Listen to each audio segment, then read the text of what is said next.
வணக்கம் நண்பர்களே, இந்த வீடியோவில் ஈரோடு மாவட்டத்தில் அமைந்திருக்கக்கூடிய நட்டாற்றீஸ்வரர் திருக்கோவிலை பற்றி தான் பார்க்க போகிறோம். வாங்க பார்க்கலாம். அகத்தியர் வழிபட்ட கோவில்கள் பல ஆயிரம் உள்ளன. அங்குள்ள ஈசனுக்கு பெரும்பாலும் அகத்தீஸ்வரர் என்பதுதான் திருநாமம்.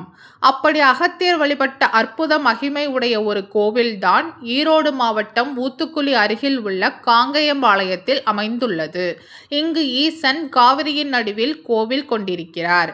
அதனால் இவருக்கு நட்டாற்றீஸ்வரர் என்பது திருநாமம். கையிலையில் நடைபெற்ற சிவன் பார்வதி திருமணத்தினால் பூமியின் சமநிலை குலைய அதை சரி செய்ய தென்திசை நோக்கி அனுப்பப்பட்டார் அகத்தியர். அப்படி அவர் தெற்கே வந்தபோது குடகில் வடக்கு நோக்கி பாய்ந்த காவிரியை விநாயகரின் அருத்துணையோடு தெற்கு நோக்கி பாயச் செய்தார். அப்போது வாதாபி, வில்லவன் ஆகிய அசுரர்கள் தந்திரம் செய்து அகத்தியரை அழிக்க முயன்றனர். ஆனால் அகத்தியரோ அவர்களை அழித்தார். அதனால் அவரை பிரம்மஹத்தி தோஷம் பற்றி கொண்டது. அந்த தோஷம் நீங்குவதற்காக காவிரியின் நடுவில் அமைந்திருந்த நாபிக்குன்றம் என்ற இந்த ஸ்வேத மலையின் மீது ஏறி மண்ணால் லிங்கம் அமைத்து 12 நாட்கள் தொடர்ந்து வழிபட்டு விமோசனம் அடைந்தார். பிற்காலத்தில் சுந்தர சோழன் இந்த தலத்தில் ஆலயம் எழுப்பி கும்பாபிஷேகம் செய்தான். ராமேஸ்வரத்துக்கு இணையான சிறப்பு இந்த தலத்துக்கும் உண்டு என்கிறார்கள். வேறொரு சிறப்பும் இத்தலத்துக்கு உண்டு. முருகப்பெருமான் தெற்கு நோக்கி அருள்வதோடு பிரம்மச்சாரியாகவும் அருள்பாலிக்கிறார். பக்தர்களின் குரலுக்கு ஓடி வந்து காக்க வேண்டி அவர்களை நோக்கி ஒரு அடியெடுத்து வைக்கும் அருட்கோலத்தில் அருள்வது மிகவும் சிறப்பான ஒன்று. 2 நிலைகளாக அமைந்திருக்கும் ஆலயத்தில் சிவனார் மேல்தளத்திலும் நலநாயகி அம்பாள் கீழ்தளத்திலும் அருள் புரிகிறார்கள். இருவரும் விவாக கோலத்தில் அருள்வது விசேஷம்.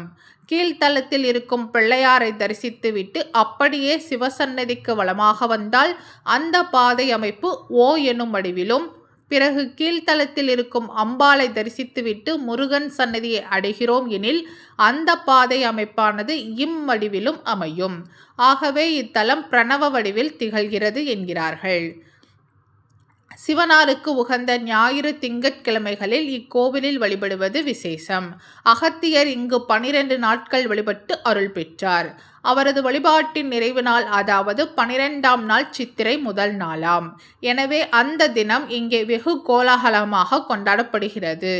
திருமணம் தடைப்பட்ட அன்பர்கள் இந்த கோவிலுக்கு வந்து அகத்திய மகரிஷி போலவே 12 நாட்கள் தொடர்ந்து நட்டாற்றீஸ்வரரை வழிபட்டால் தடைகள் யாவும் நீங்கி விரைவில் கல்யாண மாலை தோள் சேரும் என்கிறார்கள். அதேபோல் கணவன் மனைவிக்கு இடையேயான பிணக்குகள் நீங்கவும் இந்த கோவிலுக்கு வந்து அம்மையையும் அப்பனையும் மனமுருக வேண்டிக் கொள்கிறார்கள். இதனால் நட்டாற்றீஸ்வரனின் நல்லருளால் குறிப்பிட்ட தம்பதிகளின் வாழ்வில் பிணக்குகள், பிரச்சனைகள் நீங்கி தாம்பத்தியம் சிறந்தோங்கும் என்பது நம்பிக்கை. வாய்ப்பிருக்கும் அன்பர்கள் ஒருமுறை நட்டாற்றீஸ்வரை சென்று வழிபட்டு வாருங்கள். உங்கள் பிணிகள் அனைத்தும் தீர்ந்துவிடும்.